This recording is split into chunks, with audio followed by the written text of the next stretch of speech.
Hi, I'm Diane Hall with AARP Missouri, and I'd like to welcome you to Flexibility and Function. This is the 6th class of our 8-week series, created and led by Tyler Ferguson. Now, if this is your first time in the class, our aim is for all of us to gain flexibility and have fun doing it. Those gains will take a little bit of work, but Tyler's going to take us through all that in a minute.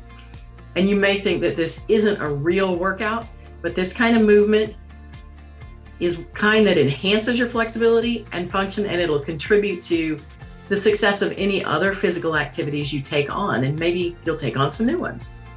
Sometimes the slow and controlled movements, like we're going to do here, are more challenging and beneficial than faster, jerky ones. Now, AARP Missouri believes that offering classes like this gives more people a chance to participate, though we also have things in person like walks and hikes and bike rides. However, a virtual class can be more convenient for some of you. If you're a caregiver, for instance, or maybe you're just watching this later on YouTube, on our YouTube channel, or you're watching it again because you want to do this multiple times, which is a good thing. Whatever works so you can participate when it's more convenient for you. So however and whyever you participate, we're glad to have you and hope that it helps you enhance your commitment to healthy, active living. This is a great foundational class, and you can find many of our previous fitness classes on AARP Missouri's YouTube channel at youtube.com/@AARP Missouri. This class is suitable for many levels of fitness. However, you know your own limitations. Please do not go beyond what you know is right for you. If you have any concerns, check with your doctor before participating in this or any other AARP fitness offering. In addition to our online fitness classes, AARP also has resources for caregivers, up-to-date COVID-19 information about home modification, technology information, as well as other upcoming activities on our website at aarp.org/nearyou. We have lots of activities going on and volunteer opportunities to make a difference in your life or your community. There are options to volunteer virtually or in person. You can volunteer regularly or just once in a while. Please check our website, aarp.org/Missouri, to find out more. Now, without further ado, I'm going to turn this over to our instructor, Tyler Ferguson. Tyler, let the flexibility and function begin. Thank you, Diane. Hi, everybody. Good morning. Welcome. We'll get started right away. We're going to start in a standing position. So work on getting your feet about hips distance apart and try to get those toes facing the front of the room. You might even bring the toes in slightly. If you look down and see the outside edges of your feet, you'll see that with the toes slightly in, you have this long straight line on the outside edges of your feet. Feel your big toe mound. Lift and spread your toes, place them back down. Feel big toe mound, piggy toe mound, and then notice where the weight lands on your heels. Do you have more weight on the insides of your heels? Are the knees collapsing in? Do you have more weight on the outsides of your heels? Are you kind of bull-legged? So can you rectify that? Get your weight evenly in both heels, and then let's just float our arms up, shoulder distance apart. Now, plug your shoulders like you're trying to pull it out of the sockets and reach your fingertips to opposite sides of the room. Draw the low belly in here. And then bring your arms right back down. 2 more times. Float your arms up. Inhale, reach, lengthen, broaden across your chest.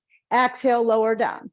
3rd and final time. Inhale, bring your arms up, reach, send your fingertips long, and then bring your arms to the front. Make fists here. We're going to chase shoulders up, right shoulder, up, down, and back. Left shoulder, up, down, and back.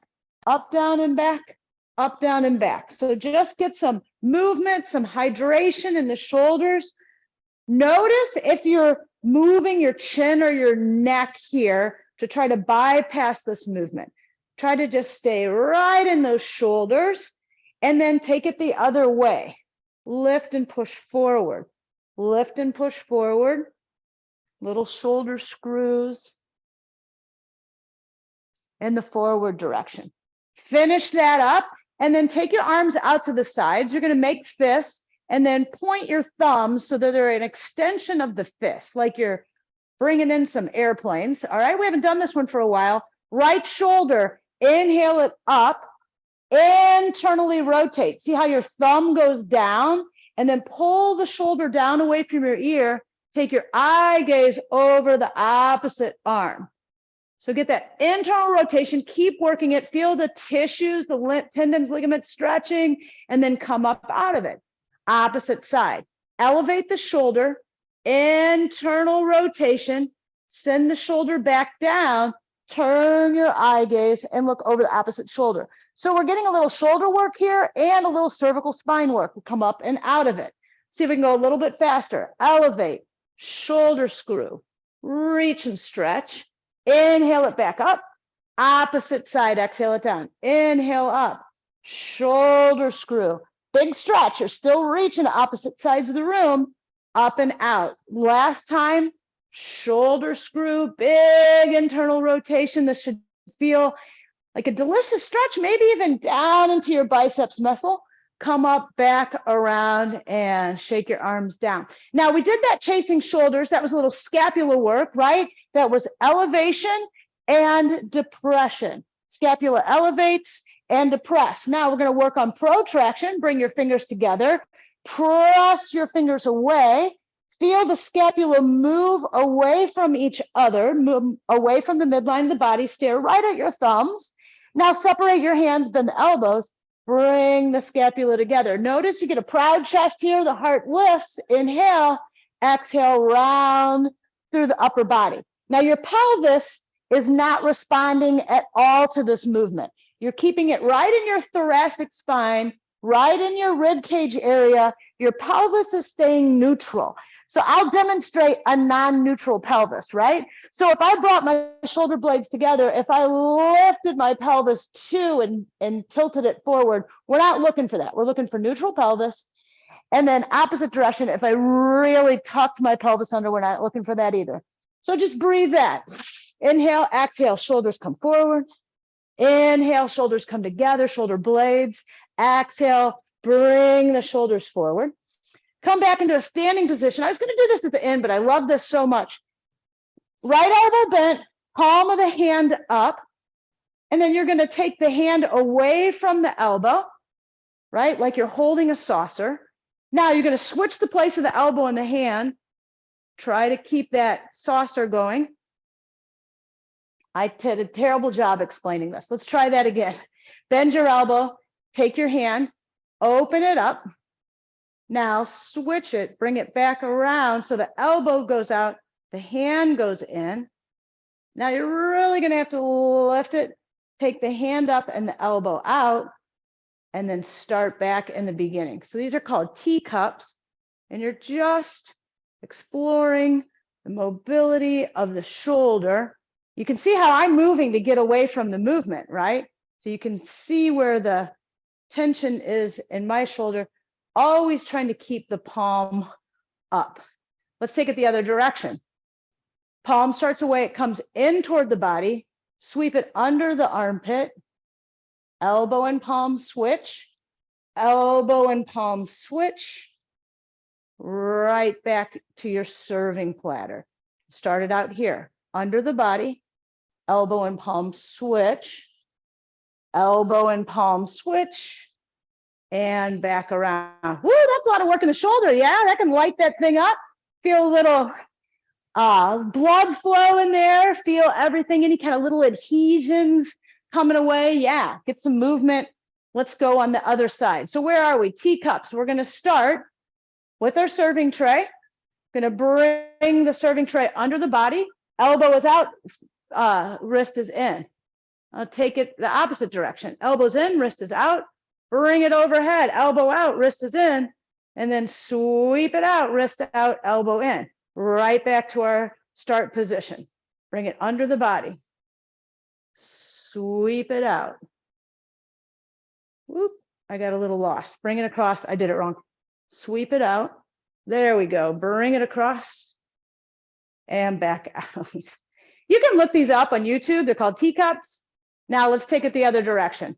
So bend the elbow, palm of the hand is here, take it away, reach it back over your shoulder, sweep in front, straight arm, and then back under. Take it away, over the shoulder, reach around, and back, under. I'm watching myself in the screen and I'm getting lost as I'm watching myself in the screen. All right, shake that arm out. Anyway, a little idea for you, different way to go about just finding all those different movements in the shoulder, the way the shoulders move. We'll explore some different ones next week. All right, lateral flexion, here we go. Any shoulder injuries, hopefully there's none after that.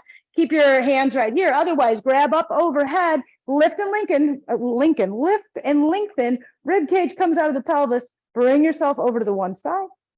Breathe into the side that you're extended into. Exhale back up. Lift and lengthen. That just means pull the ribs out of the pelvis. Come over to the other side. Explore that stretch all the way down into the foot. Inhale back up to center. Let's go up and over again. Inhale, lengthen. Over to the side you started in. Rotate your trunk down to the floor. Big twist. Think about wringing yourself out like a washcloth. Rotate yourself back up. Stand back up. Other side. Lift and lengthen. Come on over to the side. Sternum, chest rotates down to the floor. Twist your spine. Wring it out. Come back up to the center. Back up. Now, release your grip. We're going to take full circles this time. So we're going to take the spine across the front of the room. Okay?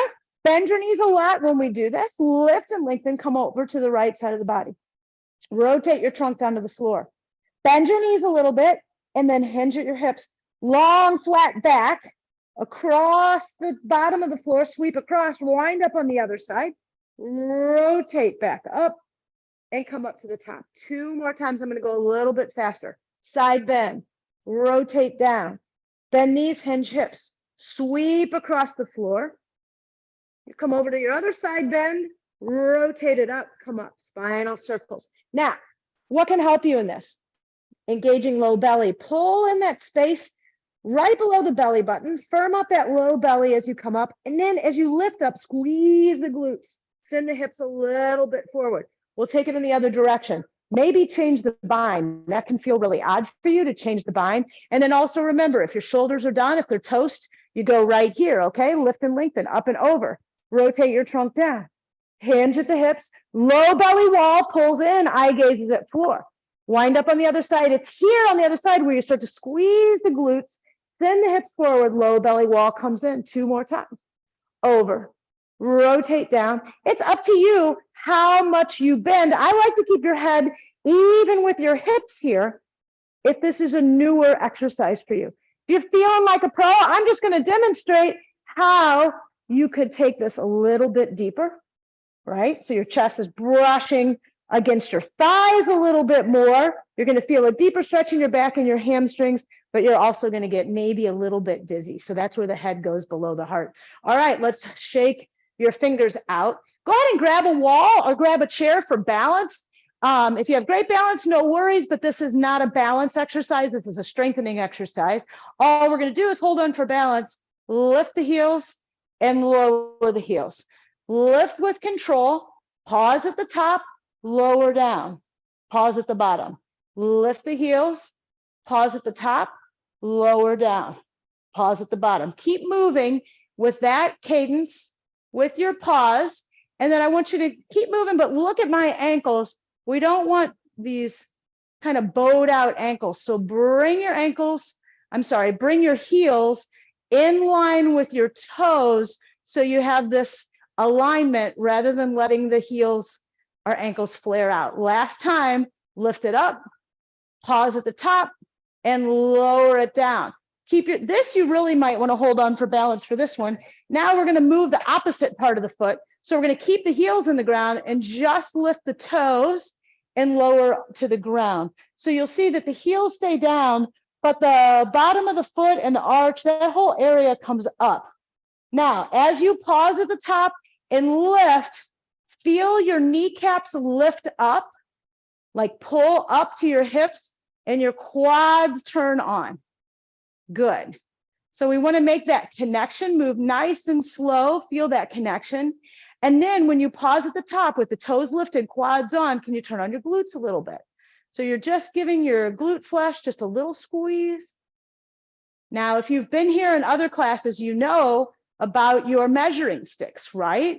So as you're lifting here, you don't want to shorten the measuring sticks. We're not flexing through the spine to get the work that way, right? We're keeping the distance in the core, in the trunk, thumb to finger.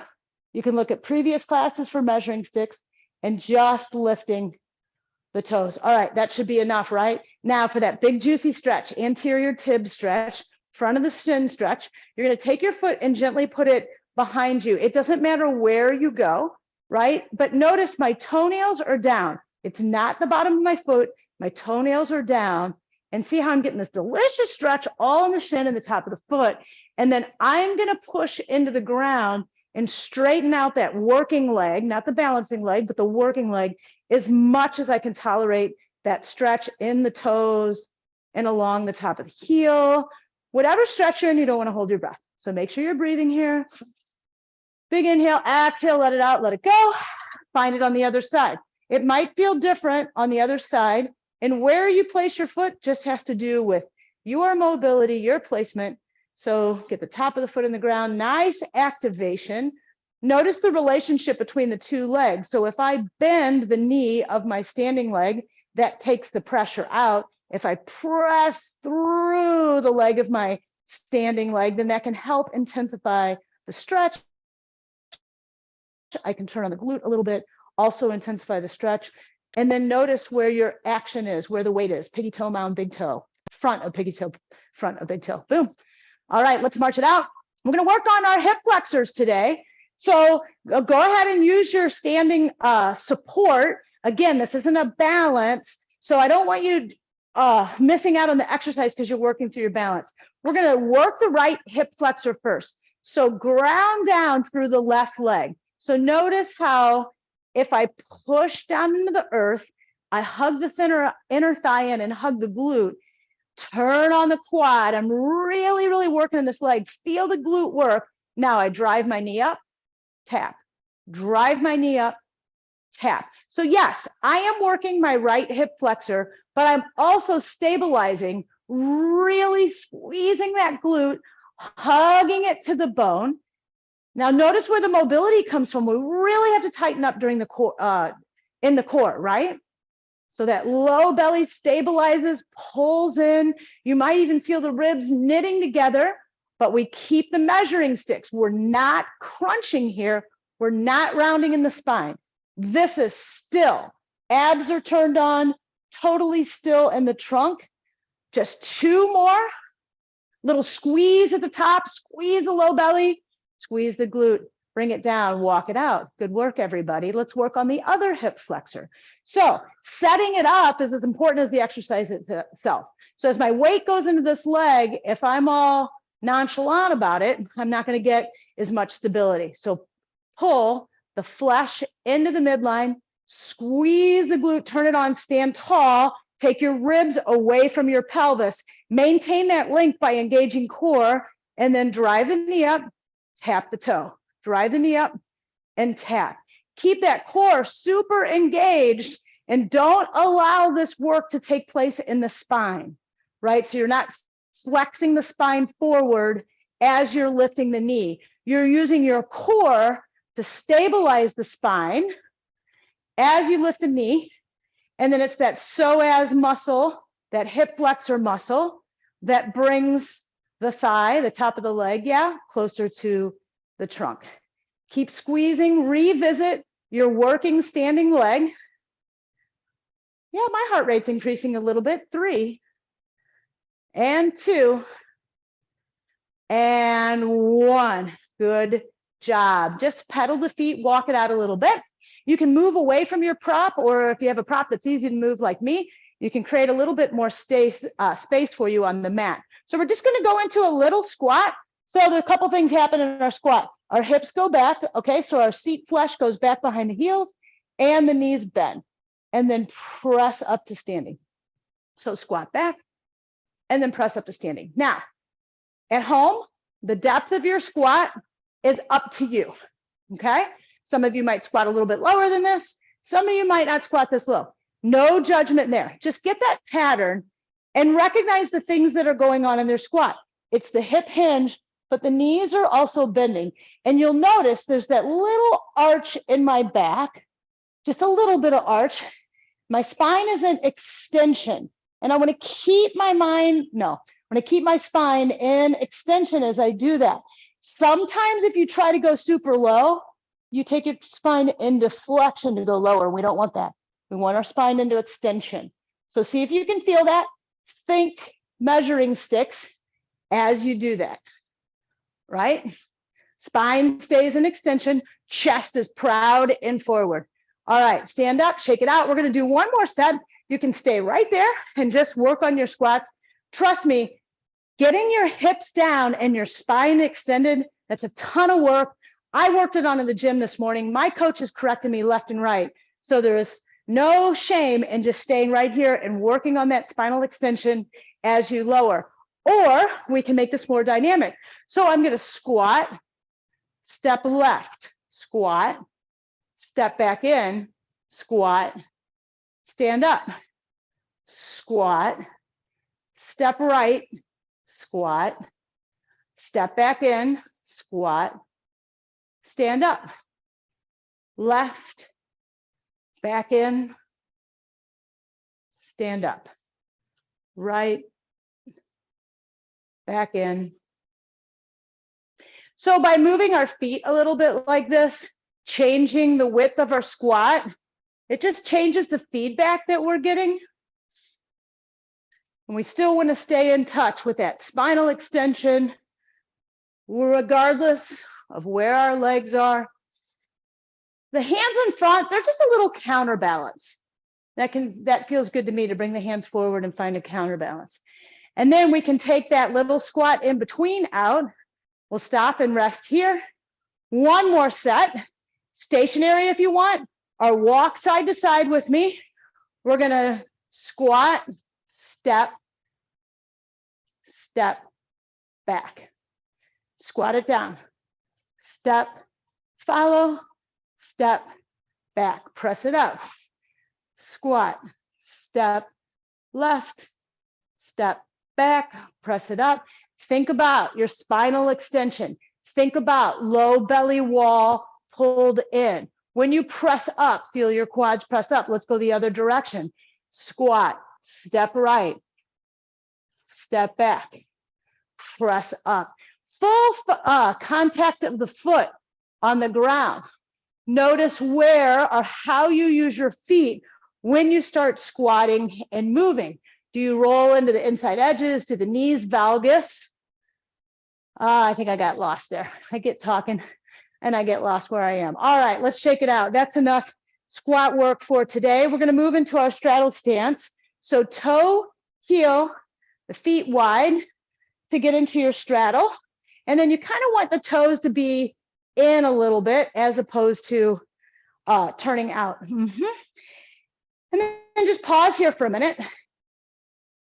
Feel the little stretch that you're getting in your inner thighs, and then we're going to intensify that stretch a little bit. So I'm going to take my hip and I'm going to cock it up, and you'll immediately feel a stretch right on that inside. And then notice my shoulders aren't really going, right? I'm just trying to isolate the hip, bring the hip back to center. You might hook your hands right on your hip bones and then pull your opposite hip bone up. So if I counter with my shoulders, I'm really doing a different movement here. So I'm just trying to lift my hip up, get that inside of the leg stretch. Hip goes back down. Hip comes up on the other side. Breathe, guys. Hip comes back down. Now you can stay right there or get a little bit more fluid. And then once you add some fluidity to it, you can go into circles. So my hip is lifted. I'm going to press my booty backwards against the wall and find it on this side.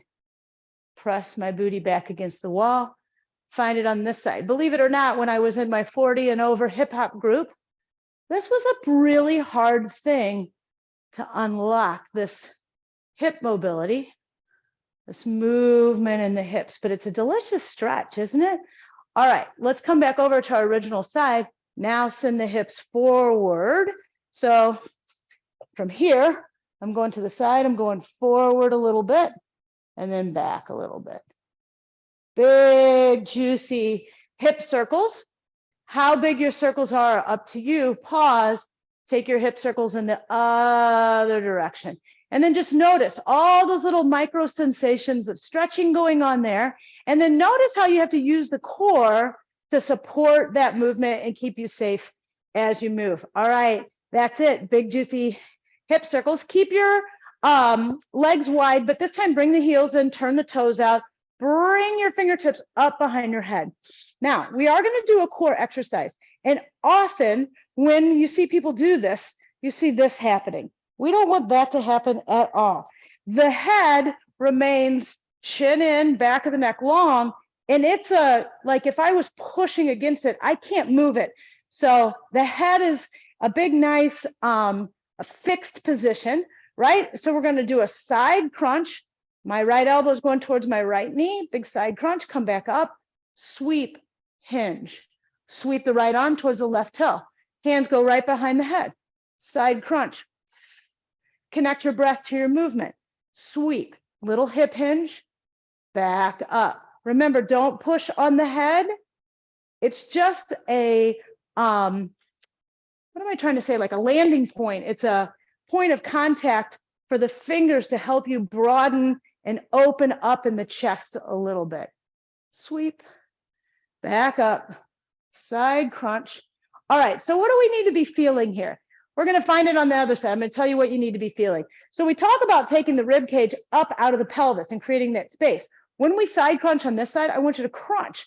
Just do it with me slightly here. Just crunch the rib to the pelvis, and you're trying to turn on that oblique muscle. So that's the crunch portion. Crunch, turn on your oblique, right back up, hip hinge and sweep. And then here we go, off on that side. But if you can connect to the idea of using the tissue in between the rib cage and the pelvis, bringing that tissue or bringing the bones closer together, the bones of the rib and the bones of the pelvis, by squeezing or bringing that tissue together, that might help you connect more to the oblique muscle, the lateral or outside core muscle. All right, one more. That's it for these guys. Big crunch left side and bring it back together. Let's toe heel our feet back together, hips distance apart, and then just swing your arms. And then think about your hands being weights, so that as you swing your arms, the weight of your hand moving either forward or behind you is gently tugging on your torso and facilitating and encouraging rotation in the torso. The head stays relatively still, right? So it's like your spine, the head is still in the spine, and then the pelvis is still the sacrum, right? And it's really the rib cage that's swinging back and forth in the spine. So we're just trying to get some freedom. Any adhesions, any stickiness that's going on there, we're trying to unstick it. All right, let's move into our plank work, our cedar plank work. We're going to start today with bird dog. So if you're comfortable getting down on the floor, go ahead and come down into a tabletop position on the floor. On the wall, you just simply be right here. So just a slight bend of the knees. You're going to move into hip extension. I'll cue it, but I'll just show you how bird dog can work on the wall. Same is true on the chair. You just come into this slightly bent position, leg goes long, arm goes long. So I'm going to cue it from the floor. Spread the fingers wide, stack the shoulders right over the ribs, draw the low belly wall in, send right leg long. Now, floor, chair, wall, wherever you are, we're moving this right leg into hip extension. So we're opening up the front of the hip. Keep pressing the floor away or pressing into your prop. And then you have an option of lifting and raising that opposite arm. So what you need to pay attention to is how are you using the two limbs that are holding you up on the floor or the wall. So screw that right arm into the floor of the wall, press away, draw low belly in. One more breath, left hand goes down, right hand goes down. You can stand up if you're against the wall or straighten out your legs, take any movements if you're using the chair or the wall. I'm doing a little cat-cow here. because I'm down on the floor. You can be intuitive. You can move in whatever way your body calls for. All right, let's get neutral in the spine again. Low belly wall pulls up. Left leg reaches long. Same in the chair or the wall. Extend to the left leg. You're lifting that heel. So you're just trying to get the leg back behind you, the hip into extension. Now, when you're on the floor, the tendency is to stack, is to avoid, to get into that external rotation in the hip. So take this hip, draw it down like there's a drink tray on your seat, and you don't want to spill the drinks. All right, low belly wall in, screw the left arm in, pack that shoulder down, right arm reaches forward. Now, if this is a lot for you, you don't have to add the right arm into it. You can just work the leg right now, and at some other time, just work the arm. Good, final time, right arm comes down, left leg comes down. Again, find some intuitive movement here. I'm twisting side to side on the floor. You can stand up.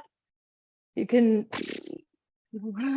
put your lips together like a horse. Okay, now we're going to make this bird dog dynamic. All right, so this is what's going to happen. Right leg reaches long. Think about your spine staying still. We're not rounding. We're keeping the measuring sticks. Left arm reaches long. No movement in the spine. Can you bring your elbow and knee toward the midline? They don't have to touch. And then extend again. So what you're not doing is rounding so they can touch. That's not what we're looking for. We're looking for stability in the spine, recognition, and just movement at the shoulder and hip joint. Finding that stability and movement, noticing how the core has to work as the levers get longer and shorter.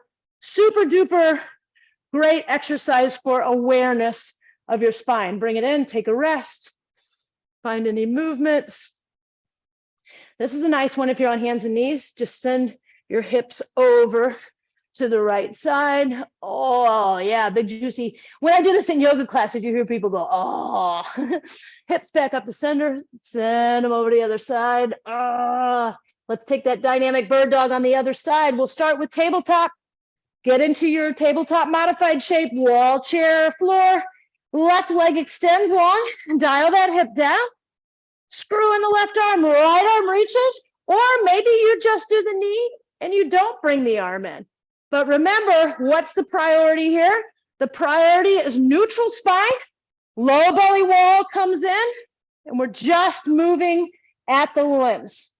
Speed it up, slow it down, move at a pace that works for you and helps your awareness in the exercise. Woo! Bring it all back down. People on the floor, press yourself back into a chair pose.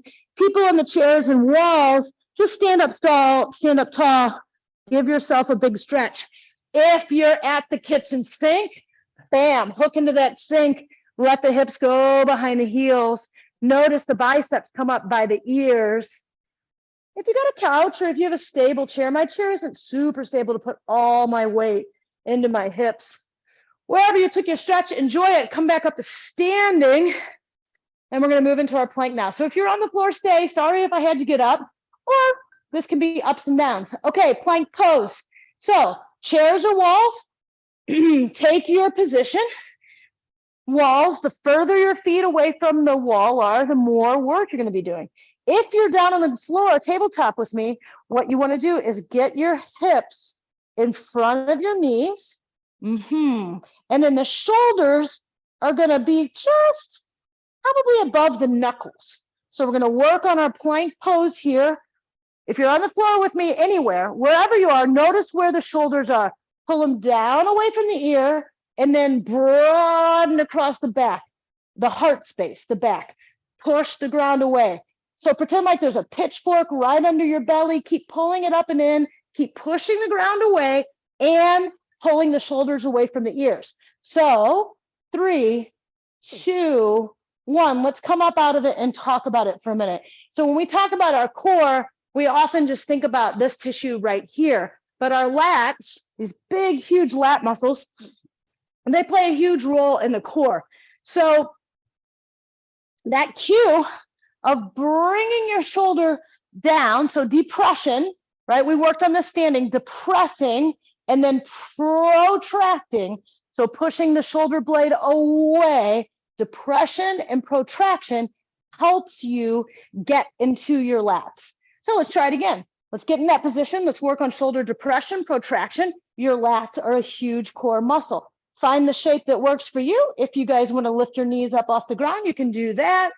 Draw the low belly away from the floor. Now think about how your shoulders are working. They push down away from the air and they press away from each other.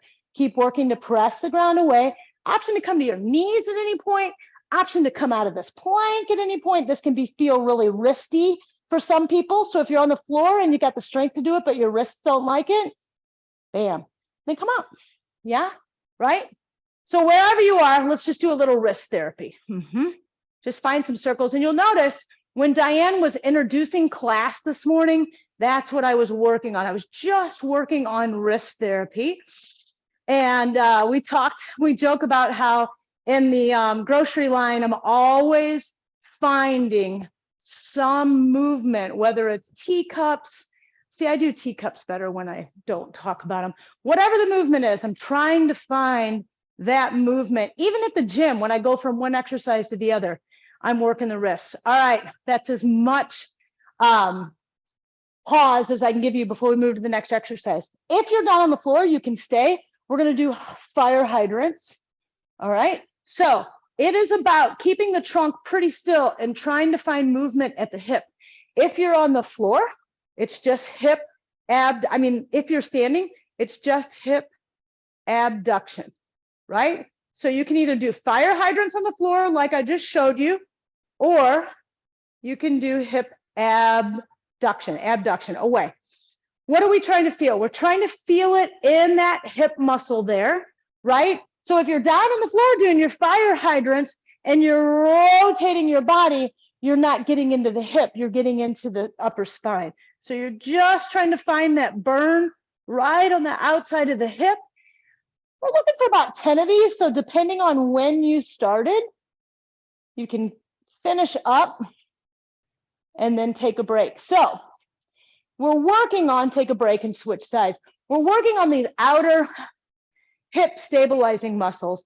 And what I'm trying to set you up for here is if you have the habit, I'm going to show it on the other side. So it's a fire hydrant on the other side, other leg lifts, or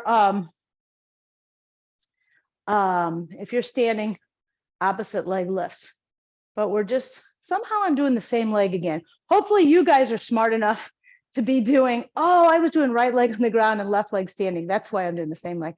Anyway, whatever side you're working on, keep working on that abduction. Move slowly so you're not using momentum.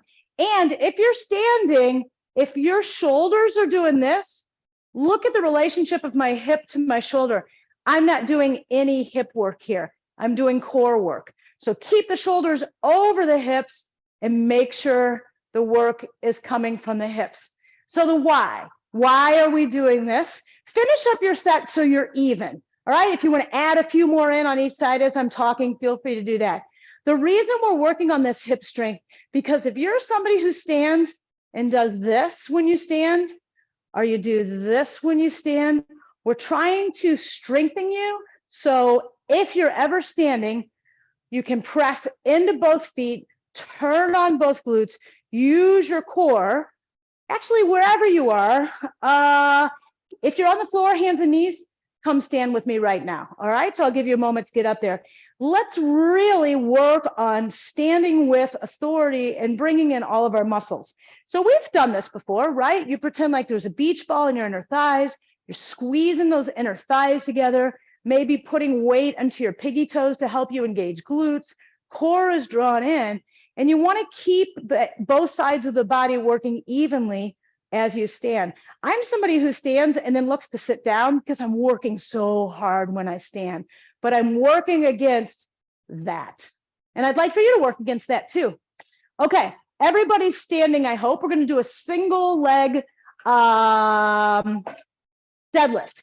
And we talked about how we worked in the straddle position. Today, we're going to work in the split stance position. So keep your weight, I'm going to say left foot for today. Keep your weight in your left foot, and then just bring your right toes back. You might use a prop in order to help you in this. You could play with your balance here. Here's what I want you to feel. That toe that's back is a kickstand. So in theory, if you lifted your toe off the ground, you're not going to go anywhere, right? That toe is just an extra kickstand. So when the toe goes down, you don't shift your weight back into the foot. Keep your weight loaded in the front foot. All right, so everybody come there with me. Hands go right on the waist. Now I want you to feel your arch. Feel the arch of the foot. Sometimes putting a washcloth under the arch can help you really fire through the arch. Pushing through the arch, you're going to hinge. You're going to bring that long, flat back, proud chest, extension in the spine, and then push your shoulders right back up over your hips. Here's what it looks like from here, right? Measuring sticks, we're not rounding in the spine. So there's a lot of back work here. We're not collapsing. We're keeping extended in the spine. Bam! Push through that front leg to come up, shoulders over hips. Hinge. Ooh, proud chest. Little lumbar curve. Press up. So you should really feel your left leg, your front working leg, as the leg that's working here. Now, as you hinge and the shoulders come about even distance with your hips, you could put a little micro bend in this front knee and then drive. Feel the glute work, feel the hamstring work. Let's do 2 more of these because I like to layer on the cues. So you're already about 5 in by the time I've given you all the cues. Stand tall at the top. Last and final time, hinge it. Only go as far as it makes sense for you. Bam, press it back up. Back leg comes forward. We'll take that split stance on the other side. So weight this time is in my right foot. My left toes are going to go back and it's a kickstand. So how do you test your kickstand? You lift it up. Did I go anywhere? No. So my weight is in my front foot. Hands are on my hips, or you can make measuring sticks and then you're hinging. The hips can pull back in space a little bit as you're hinging, right? So that just means the hips, the glutes pull back behind the heel a little bit as I lower down and press back up. Now, there's no benefit in taking the chest all the way to the front thigh, because if you're doing that, you're probably rounding in the spine. So keep your attention to your proud chest. Chest is lifted, proud. I have extension in the back here. Where are you feeling it? Hopefully the leg that's forward, your standing leg, your working leg, you're feeling it in the hamstring. If you don't feel it in the glute, see if you can, we're talking about right leg here, pull your right glute behind your right heel toward the midline. What you might feel is that inner thigh light up and play along with the exercise. What do we got here? 2 more? You guys think so? When I get to talking, I lose track of the count.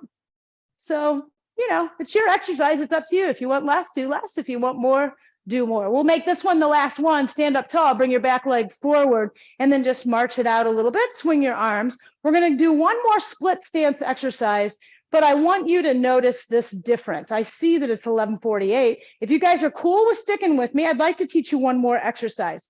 So in this in the last split stance exercise, our hips were both forward. So we had neutral hips. This time, step your right foot back, come to your toes, but then drop your hip down. So you'll notice the left leg is a neutral leg. The right leg is in a little bit of external rotation. Can you feel that? You can have a little micro bend in this left leg. If you have a micro bend, please make sure you're not like leaning into the future. Just pull yourself right back into the present. Okay, shoulders over hips. I don't care really where your chest is right now. Well, I kind of do. It's more forward because you're going to reach your hands together, bring your palms together, and then slide the hand of the leg that's back, slide it across your body, and then open up. Big inhale, and then reach across. Bring your hands together, and then slide it beyond. So now the rib cage is rotating in the other direction. It's my left rib that's reaching back, my right rib that's rotating forward. Let's do that 2 more times. As the hand slides, the right rib cage opens to the back of the room. The left rib cage comes around to the side of the room that you're facing. Big inhale here, reach back across. Notice the right rib starts to travel forward, the left rib cage starts to pull back in space, and then the right rib travels forward, left rib cage rotates back. So if you can feel this exercise from the perspective of the rotation of the rib cage, the arms, the shoulders, they don't matter. They're just a visual guide for you, and they kind of help you get there. But it is about the rib cage right now. Golfers, you can thank me later. All right, boom, back leg comes forward. Let's switch it out. This time my front leg is forward. Let's get into it the way we did before. Notice hips are neutral, both hips are forward. Toes go back, heel goes down. This left hip, the back hip, moves into external rotation. Hip is an external rotation. Bring the trunk forward, bring the hands together. Peel it open, but put your mind in your rib cage. So it's not really about the shoulders, or the fingers, or the elbows. It's about using these landmarks. That's the word I couldn't come up with before when your fingers were behind your head. Landmark. It's about using these landmarks to feel the rotation of the rib cage. Now, here's one thing to keep in mind. My front knee, I need it to be tracking forward. That's this knee's job. So I don't want to bring it with me, right? Roll to the inside of that foot. This knee is not invited to the party. This knee has a job to stay forward, all 4 points of the foot on the ground. So if you feel that happening in your body, then reinvest, feel the piggy toe mound of that knee, and then refeel the glute so it holds it into place. Rotate it back. We got 3, didn't we? Step your back foot forward. All right, I have so much more stuff for you, but it's a little bit over, so I have to stop. Thank you so much for joining me. I'll see you guys next week.